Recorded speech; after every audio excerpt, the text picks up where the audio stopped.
Bonjour à toutes et à tous, je suis ravie de vous accueillir pour cette seconde vidéo autour du thème des flammes jumelles. Dans la première vidéo, nous avons parlé de la naissance des flammes jumelles et leur parcours avant de reconnecter dans la matière. Aujourd'hui, nous allons voir comment se passe la reconnexion de ces deux âmes coupées en deux. Nous pouvons déjà, sans revenir en détail sur l'épisode précédent, dire qu'à ce stade, nos deux petites flammes ont suffisamment expérimenté sur d'autres plans et dimensions, ainsi qu'individuellement sur la planète bleue. Elles se sont même déjà croisées, certainement à plusieurs reprises, sans toutefois se reconnaître. Tout d'abord, je tiens à vous préciser que selon ma propre expérience et d'après les témoignages de mes consultants, les choses sont en perpétuel mouvement et que les étapes bien définies d'il y a quelques années, voire même quelques mois, ne sont plus du tout vérifiables. De plus, j'ajouterais qu'il y a autant de schémas de rencontres que d'individus sur Terre. Aucune rencontre ne ressemble à l'autre. Le modèle type n'existe pas. Alors, commençons.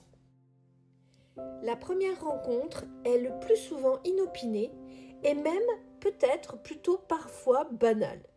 Rien à voir avec un coup de foudre. Elle peut même au tout début passer presque inaperçue pour l'un ou pour l'autre des jumeaux. Il est possible que celui-ci fasse partie de votre environnement depuis un moment sans que rien de spécial ne se passe. Et puis un jour, paf, le lien se réactive. Et là, les choses basculent et on ne voit plus du tout l'autre de la même façon. Ce premier vrai rendez-vous peut donc avoir lieu lors d'une rencontre physique ou bien d'un échange virtuel. Et oui, l'univers s'adapte. Dans tous les cas, il y a interaction, une forte impression. Que vous en ayez simplement entendu parler ou bien que vous l'ayez vu 30 secondes, la connexion avec votre autre est établie. Elle va laisser son empreinte. Inconsciente au début ? Peut-être, mais les âmes se sont reconnues. À noter qu'il peut y avoir un décalage, comme un bug au niveau du tempo. L'un des jumeaux peut mettre plus de temps à accepter la connexion. Quoi qu'il en soit, une fois que le lien est réactivé, les manifestations énergétiques se font sentir. Les chakras physiques et transpersonnels se reconnectent les uns aux autres. N'oubliez pas que les deux âmes sont issues du même œuf. Il s'agit ici non pas d'un coup de foudre, mais d'une synergie énergétique. Les ressentis sont souvent d'ordre émotionnel et physiologique. On lui donnera volontiers les termes d'extraordinaire, d'unique, d'indescriptible, d'inexplicable. Remarquez qu'à l'instar du coup de foudre, l'attirance physique n'est pas le critère absolu lors de ce premier contact. On est très souvent loin de nos critères favoris.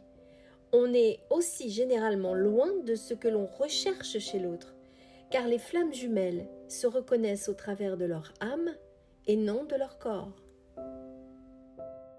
Des contraintes peuvent également s'ajouter. La distance géographique, l'âge, les différences culturelles, la langue, la sexualité, le milieu social ou bien encore la situation familiale. La liste n'est pas exhaustive, bien évidemment, vous l'aurez deviné.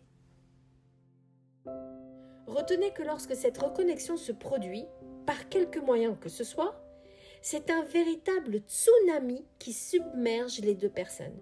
Il n'y a pas de retour en arrière énergétiquement parlant, même si la concrétisation de ce lien ne peut aboutir sur la fréquence que vous expérimentez actuellement.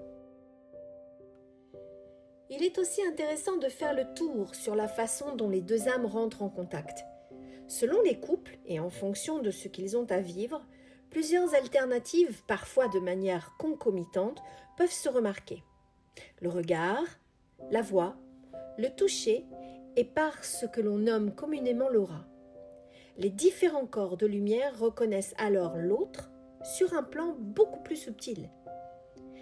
À ce stade du parcours plus ou moins long, il n'y a aucune règle là non plus. Les âmes, lorsqu'elles sont prêtes, décident de franchir la seconde étape et se lancer dans l'aventure que l'on nomme lune de miel. Mais cela fera l'objet d'une autre vidéo. Eh bien, je vous remercie pour votre écoute C'était une vidéo plus courte que d'habitude, mais tout ce qui devait être dit a été dit. On se retrouve très vite pour la suite. En attendant, prenez bien soin de vous. À bientôt. Ciao, bye bye.